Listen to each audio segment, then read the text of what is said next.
maisha yetu ni makubwa na makuu. Hata tukiambiwa tuyahesabu hatuwezi hesabu tukamaliza. So tuko na kila sababu ya kumshukuru asubuhi ya leo. Jipigie makofi unapoketi katika kiti chako ambacho kimebarikiwa. Naomba niwakaribishe katika ibada yetu ya siku ya leo. Bible Hour. Mjisikie mko mahali ambapo panastahili, ama mahali ambapo ni miguuni pa Mungu wetu. Kwa hivyo mahali ambapo hauwezi ukafukuzwa na yeyote. Bwana Yesu asifiwe. Maana uko kwa baba yako. Praise the name of the Lord. Kwa hivyo siku ya leo niko na ushuhuda ya kwamba Mungu amekuwa mwema na mwaminifu kwangu. Wiki nzima nimemuona akiwa mwema, nimemuona akiniongoza, nimemuona akinitendea makubwa na makuu. Hata kuona siku ya leo na kufika katika nyumba lake, najua ni kwa neema amenineemisha. Bwana asifiwe. Nawe najua asubuhi ya leo pana ushuhuda ya yale ambayo Mungu ameweza kukutendea siku ya leo. Na katika ibada ya leo naomba tu kainue tu sauti yako ukimwambia Bwana ni asante kwa yale ambao amekutendea na kwa yale ambao anaenda kutenda hata kabla mwaka hujaisha. Bwana Yesu asifiwe. Kwa hivyo niko na furaha na ningependa tukashiriki neno la Bwana asubuhi ya leo. Tusikie Mungu anatuwazia nini ama ametuandalia nini asubuhi ya leo.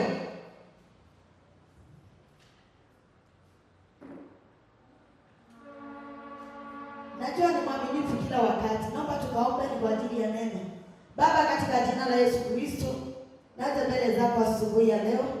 Sema ni asante Jehova, ni kwa ajili ya wakati huu mzuri ambao umetupa Baba kusongelea mbele ya kiti chako cha enzi. Twasema ni asante Bwana, ni kwa maana umetuneemisha. Twasema ni asante Bwana, ni kwa maana umeturuhusu tukaweze kukaa chini ya ufuli wako Bwana. Nasi Bwana tunyenyekea chini ya nyayo zako, ili Bwana tukaweze kupokea kutoka kwako asubuhi ya leo. Bwana, tunapoenda kusikia neno lako, naomba Bwana ukafungue mawazo yetu, kafungue mioyo zetu Jehova, kanene nasi na njia kipekee katika jina la Yesu Kristo. Najiachilia mikononi pako Jehova, kanitumie jinsi utakavyo Bwana, kanitumie kama chombo chako Jehova, katika jina la Yesu Kristo. Baba, wewe ni mwema na mwaminifu Jehova. Tuinua jina lako asubuhi ya leo Bwana. Wacha ukatawale katika ibada hii ya Bible Hour na hata ibada zetu zote ambazo tutakuwa nazo siku ya leo, katika jina kuu la Yesu Kristo. Kainuliwe Baba na ukatukuzwe, maana hakuna aliye kama wewe Jehova. Katika jina la Yesu naomba na kuamini. Amen, amen. Naomba tukasikie neno la Bwana asubuhi ya leo. Na ninapenda kufunza. Ningependa kufunza kuhusu know your God and trust in him fully. Know your God and trust in him fully. Mjue Mungu wako vizuri. Mjue Mungu wako vizuri na ukaweze kumwamini ama kumtumainia kwa mambo mengi, ukaweze kumtumainia kwa ukamilifu. Bwana asifiwe. So this morning tunaenda kujifunza about knowing your God, not our God but your God. Bwana Yesu asifiwe. Not our God but my God. Mungu wako, ukamjue Mungu wako. Usitake kujua Mungu wangu, usitake kujua Mungu wa yule mtu mwingine, bali ukajue Mungu wako na ukaweze kumtrust fully. Kuna kutrust Mungu ama kuna kumwamini Mungu nusu. Bwana Yesu asifiwe. Lakini siku ya leo nataka tukajifunze how to trust him fully. Sio tu kumwamini peke yake, bali kumwamini kule ambapo tumekamilika. Na wakati nilipokuwa ninasoma ile neno ama nikifikiria kuhusu kichwa cha ujumbe wangu, nikaona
Bwana Yesu asifiwe.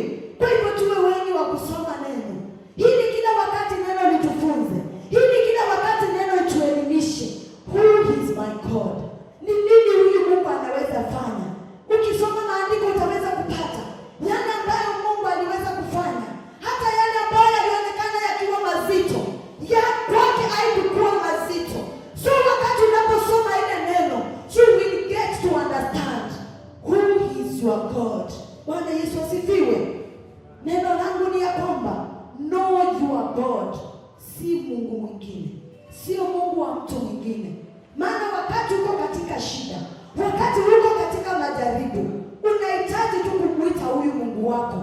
Usiite Mungu wa Pastor Rose, ita Mungu wako, mwambie my God, kuja ukaniokoe, kuja unisaidie. Praise the name of the Lord.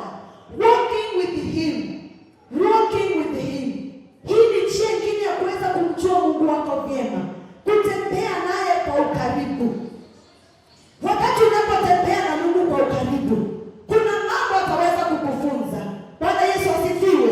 In the book of Ezekiel chapter 37, you will find the dry bones.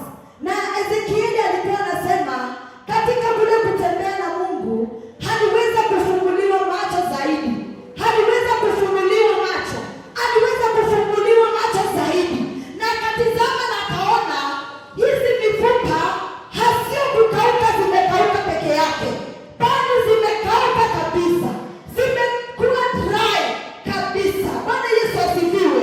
So when we walk closely to our God or with our God, kuna mambo ataweza kutufunulia, kuna mambo ataweza kutuepishana nayo, kuna mambo mengi ataweza kutusaidia vile ambavyo tutaweza kuvuka. Kuna mengine hatuwezi pasipo na mkono wa Bwana. So wakati unapotembea naye, ile safari ambayo unatembea naye, itafika mahali uweze kumtolea ushuhuda. Bwana Yesu asifiwe, ya kwamba nilikuona Bwana wakati nilipokuwa katika moto, nilikuona Bwana ukinitembea, nilitembea nawe katika hiki kipindi na nikaona mkono wako. Kwa hivyo utaweza kusimama na kushuhudia Mungu wako ni gani mpani, ama Mungu wako anaweza fanya nini.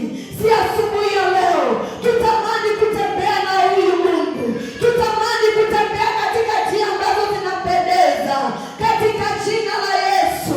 Tutamani Mungu atushike mkono, maana wakati atatushika mkono hatutaweza kujikwaa, hatutaweza kupotea, hatutaweza kuhangaika. Hata wakati tunaingia katika majaribu, yeye ni mwaminifu. Kila wakati atakuja na atatuokoa, atatushika mkono na kutuokoa, atatutumania msaada, kwa sababu tumeweza kutembea naye kwa ukamilifu. Bwana Yesu asifiwe. Kuna watu waliweza kutembea na Mungu, wakatembea naye kwa ukamilifu, na maandiko inasema kama Enoka aliweza kutembea na Mungu to an extent that hakuweza kuonja kifo. Kifo hata ni masumbuku, mambo yako mengi ambayo yamekwama. Wakati unapotembea na Kristo, unapata ya kwamba kuna mambo kama yale hautaweza kupatana nayo, maana atakuepishana nayo. Wakati mbele yako kuna shimo, hata kubeba juu ili usije ukatumbukia mahala pale. Kisa na maana umetembea naye kwa ukamilifu. Sikupatikane mtu katika ibada hii ambaye ataweza kutembea na Mungu, ambaye ataweza kushikamana na Mungu ili ataweze kumfusha. Wacha wapendwa, niwaambie ya kwamba dunia ambayo tunaishi wakati kama huu ni dunia ambayo imejaa masumbufu, ni dunia ambayo imejaa majeraha, ni dunia ambayo imejaa vita, ni dunia ambayo imejaa masumbuko. Na bila kushikwa mkono na Bwana utaweza kushindwa kutoboa. Bwana Yesu asifiwe. Dunia saa hii mahali imefika ni heavy times, imejaa tu uchungu.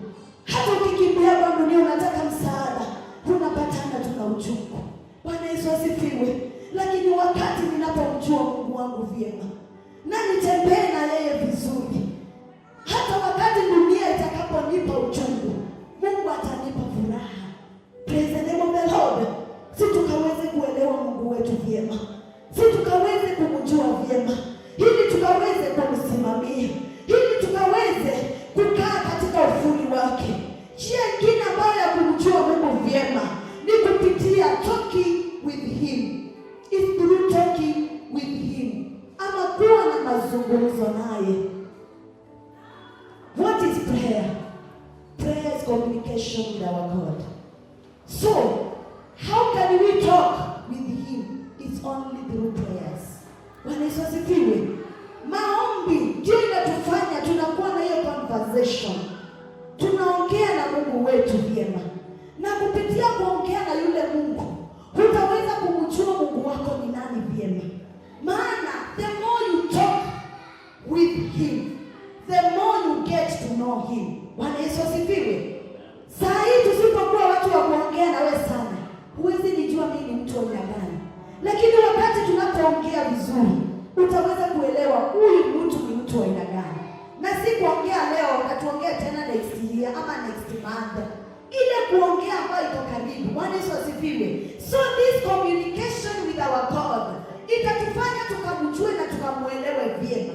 Itatufanya tukaweze kumtolea ushuhuda. Kuna kipindi nilipitia na nikaweza kuongea na Mungu wangu na akafanya hii, lakini pasipo na kumwambia, pasipo na kuongea na yeye, hatuwezi jua. Bwana Yesu asifiwe. So siku ya leo tukafanya maombi, our daily habit. Kila siku kuwa mtu wa kuongea na Mungu. Utaweza kumjua vyema, utaweza kumuelewa zaidi ya vile ambavyo unavyomjua. Bwana Yesu asifiwe. Nataka umjue Mungu wako. Bwana Yesu asifiwe. Nataka umuelewe Mungu wako. Nataka ujue kile Mungu wako anaweza fanya. So wakati ninapokuita, wakati tunapozungumza, Mungu wangu anaweza fanya nini? Praise the name of the Lord. Anaweza fanya makubwa kushinda yale ambayo unafikiria, ama kushinda yale ambayo unawazia anaweza fanya. Anaweza fanya makubwa kushinda hayo. Bwana Yesu asifiwe. Praise the name of the Lord. So through talking with our God, you will get to know him well. You will get to know and understand him well. Bwana Yesu asifiwe. Tumejua about know your God. So tukienda about trusting him fully, nimesema nita break my topic.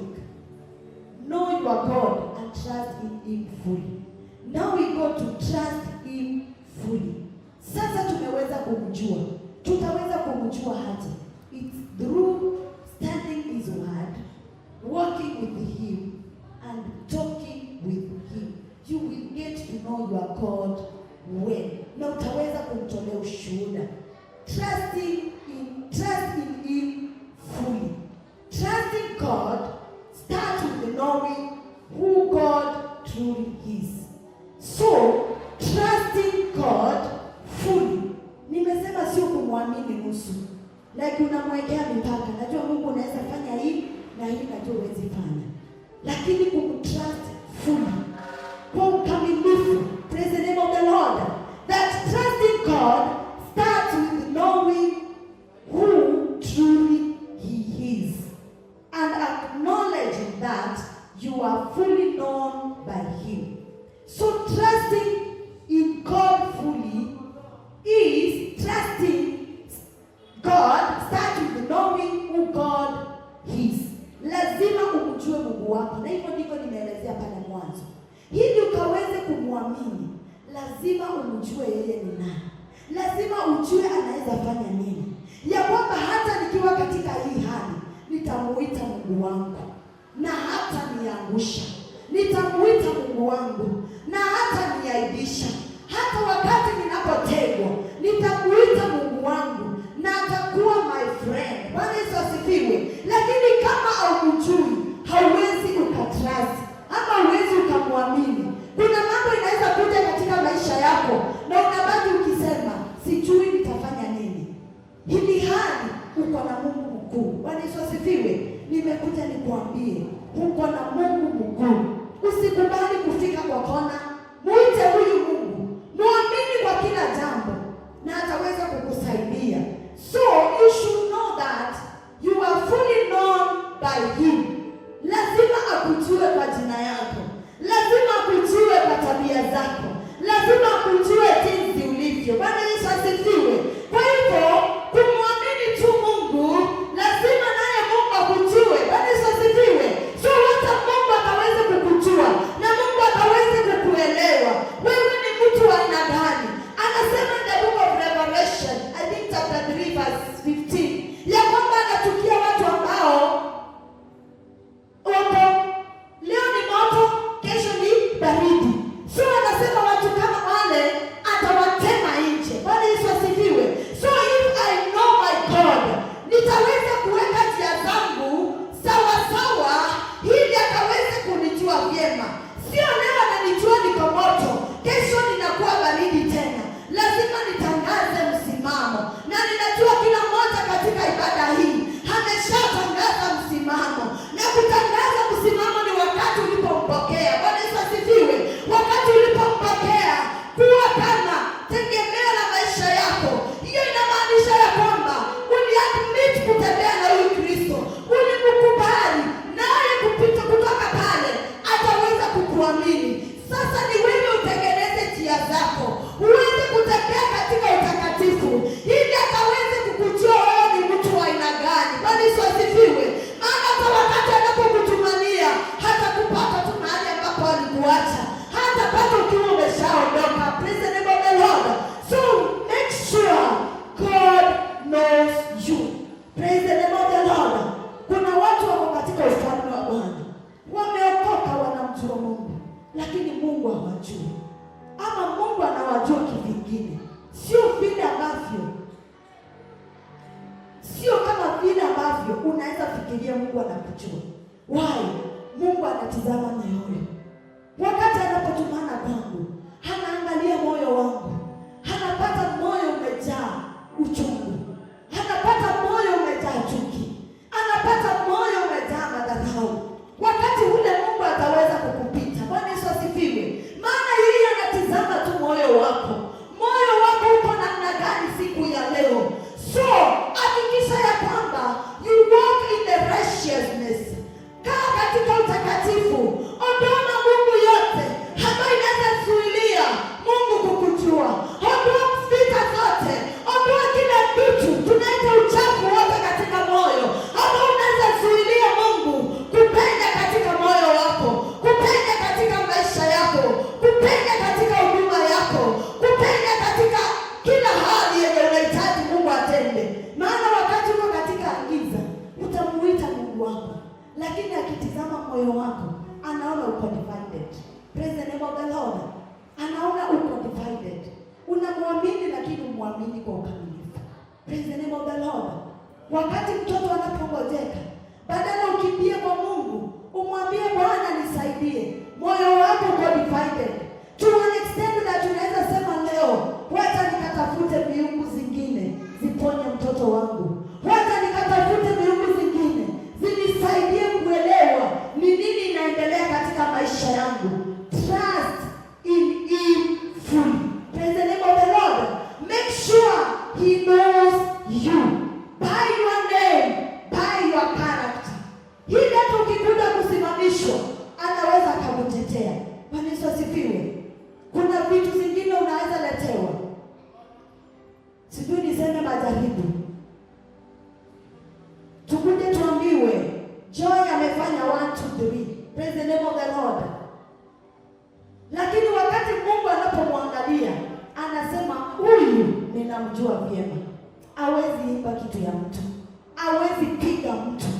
Kwa hivyo watu wanakuchukua vile, lakini kuna vile Mungu anakujua. Praise the name of the Lord. That is what I'm talking about. Wacha Mungu akujue. Wewe wachana na watu watakujua haje, lakini make your relationship with God ikuwe imara, ya kwamba hata ukipelekwa kotini Mungu wako ataonekana pale. Maana anajua hata kama wanasema umefanya 1, 2, 3, Mungu anajua uwezi ukafanya yale. Ushuhuda wako utatolewa na mtu ambaye haumjui. Bwana Yesu asifiwe. Mungu wako atatumana katika ule moto. Praise the name of the Lord. Hiyo ndio muhimu wa kumjua Mungu na kumwamini na kuhakikisha ya kwamba hanakujua vyema, hutajulikana hata vyema. It's only by kukaa katika righteousness, kukalia njia za utakatifu. Maana wakati utakatifu umeondoka, dhambi inaanza kuingia, nayo dhambi ndio tunaambiwa inatutenganisha na uwepo wa Bwana. Praise the name of the Lord. Kwa hivyo tuondoe dhambi, tutengeneze mioyo zetu, tuondoe magungu, ili Mungu aweze kutufahamu vyema, na anapotufahamu vyema, hata tukiwa katika moto atatutumania. Praise the name of the Lord. Atatutolea ushuhuda, mbingu itatoa ushuhuda. Praise the name of the Lord. Wanadamu wanaweza kosa kutoa ushuhuda, praise the name of the Lord, lakini mbingu itatoa ushuhuda kwa ajili yako, kwa vile Mungu anavyokujua, kwa vile Mungu anavyokuelewa, ya kwamba hata kama iko hivi huwezi fanya vile. Praise the name of the Lord. So when we trust him fully, this means we will be confident, we will have confidence with him. Praise the name of the Lord. We will have, and tutakuwa na ujasiri na huyu Mungu wangu. Ni kama vile Elijah alipokuwa anafanya, simulete ndume mbili, moja madhabahu yenu na yangu, tuone ni Mungu mgani, na siku ya leo Mungu ataonekana. Praise the name of the Lord. So utakuwa na ujasiri, maana unamtrust Mungu wako fully. Hata ikuwe fanyike nini, hawezi niacha, hawezi akaniacha, atatenda. Hata kama ninasikia nimefika mwisho, hawezi kubali nifike mwisho, atanitumania. So you will have confidence with God. Na utaweza kurely on him. Yaani utaweza kumtumainia kwa kila jambo. Hata unapofanya decision, utamuita, maana unajua hawezi hakakuachilia. Bwana Yesu asifiwe. And because you trust him fully, you will surrender your fears, your anxieties, your worries. You will surrender everything unto him. Praise the name of the Lord. Na mtu ambaye anaenda kumwamini kwa ukamilifu. Inawezekana ulikuwa unamwamini, lakini umemwekea mipaka. Siku ya leo anataka umwamini kwa ukamilifu. Na unapomwamini kwa ukamilifu, you will surrender all your fears. Hautajali watu wanasema nini, hautajali dunia inatoa nini, bali utajali kile ambacho kinatoka katika kinywa cha Bwana. You will depend on the Lord, him alone. Bwana Yesu asifiwe. Maana unamtrust, unamwamini katika kila jambo in full, unamwamini fully. So hautakuwa na uoga ndani yako, utaweza kusimama na useme, ninajua Mungu wangu. Praise the name of the Lord. Ninamuelewa Mungu wangu, anaweza fanya. Praise the name of the Lord. Nataka tusome the book of Daniel chapter 6. Daniel chapter 6 verse 6. Nimeongea sana bila kuquote verse. Daniel chapter 6 verse 6.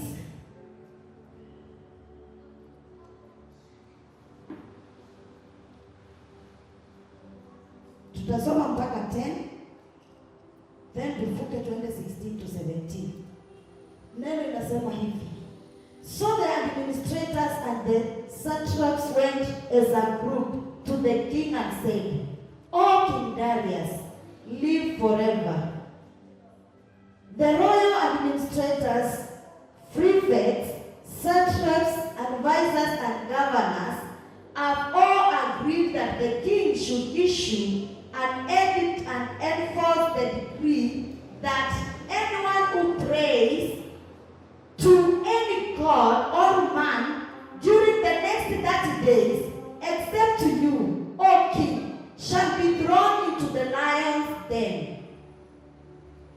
Now, O king, issue the decree and put it in writing so that it cannot be altered, in accordance with the law of the Medes and Persians, which cannot be repealed. So King Darius put the decree in writing.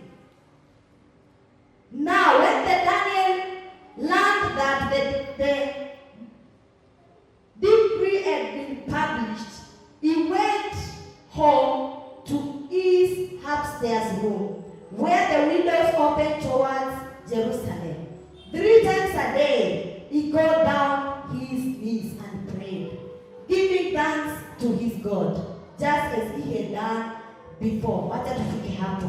Tutafuka twende verse 16. So, this is Daniel. Daniel knew his God very well. Praise the name of the Lord. Tunajifunza kuhusu knowing your God. Daniel alikuwa anajua Mungu wake vizuri. Na imefika mahali watu wamekaa chini wametengeneza sheria. Na hizi sheria zilikuwa ni za kumfunga hasiwe anaenda kuomba Mungu wake. Lakini wakati ule hata kama sheria zimepitishwa na zimeshawekwa stampa ya kwamba hakuna mtu anafaa kuomba Mungu mwingine apart from zile miungu, Danieli hakuweza kuinamia zile miungu, maana alijua Mungu wake vyema. Hata kama the king ameshapitisha, hata kama the king ameshaandika, akasema ya kwamba nitaendelea kumwomba Mungu wangu 3 times a day. Hata wakati alipojua sheria imewekwa, haikuweza kumzuilia kuonyeshana Mungu wake akona nguvu. Bwana Yesu asifiwe. Ukisoma pale kuanzia verse 16, inasema ya kwamba wakati Danieli ama wakati the king ama one of the prefects and the administrators walipojua ya kwamba Danieli ameenda tena kuomba mahali katika ile room ambayo alikuwa anaomba, wakakimbia kwa king na wakamwambia, tizama, tulisema hivi na hivi, ulipitisha sheria lakini Danieli hajatii, ameenda kuomba tena. Na hapo king akaweza kukasirika na akamchukua akasema, kulingana na sheria za Medes aweze kutupwa katika tundu la simba. Bwana Yesu asifiwe. Danieli hakuogopa, Danieli hakushtuka, Danieli hakubishana. Hana alijua hata mahali pale wanaenda kunirusha, Mungu wangu hako mahali pale. Kwa hivyo aliweza kusimamia Mungu wake. Na ukisoma vizuri utapata ya kwamba Mungu wake hakuweza kumwaibisha, maana Danieli alijua Mungu wake na akamsimamia vyema. Hata wakati aliporushwa katika tundu la simba, Mungu aliweza kumtumania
Kisa na maana ni vile tu wanasimamia Mungu wao, lakini maandiko inasema hata kama walirushwa pale, maana Nebukadneza alisema huo moto uongezwe 7 times kushinda vile ambavyo unakuanga, lakini hata katika hiyo hali Mungu aliweza kuwarescue.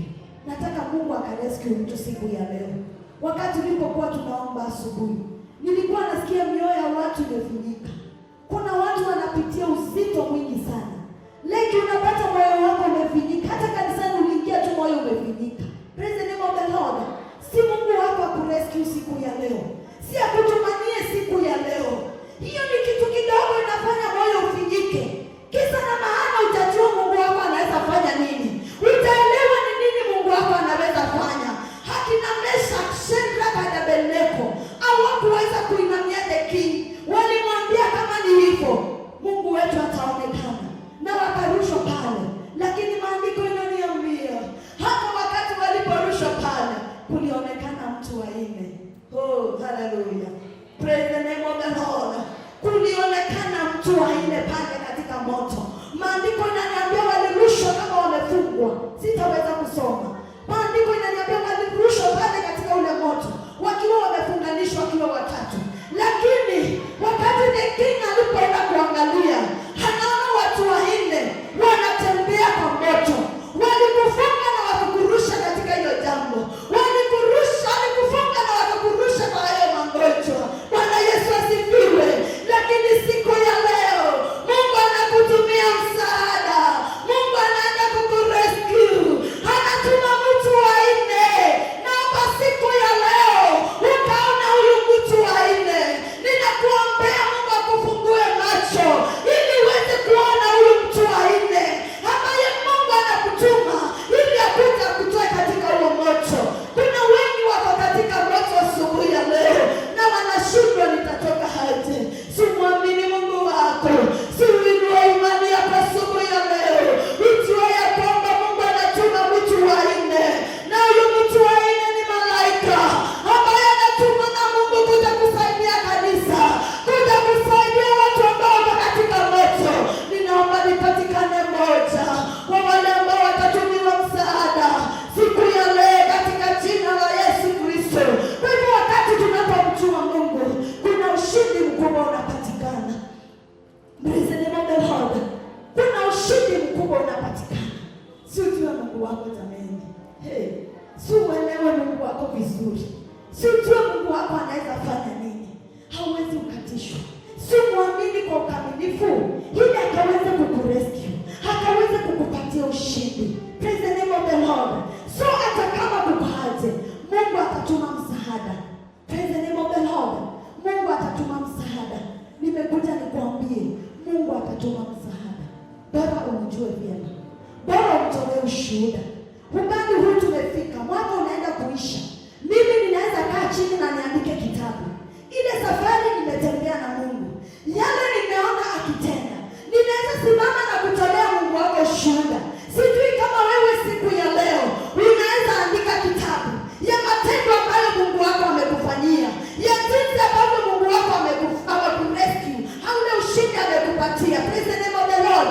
Sisi siku ya leo tupate nguvu ya kumtumainia fully. Praise the name of the Lord. Jina la Bwana lipewe sifa. Nimekuja kuongea na mtu siku ya leo. Asubuhi ya leo nimekuja nikuambia ya kwamba mjue Mungu wako vyema. Wakati kama huu wa Christmas, mjue Mungu wako vyema.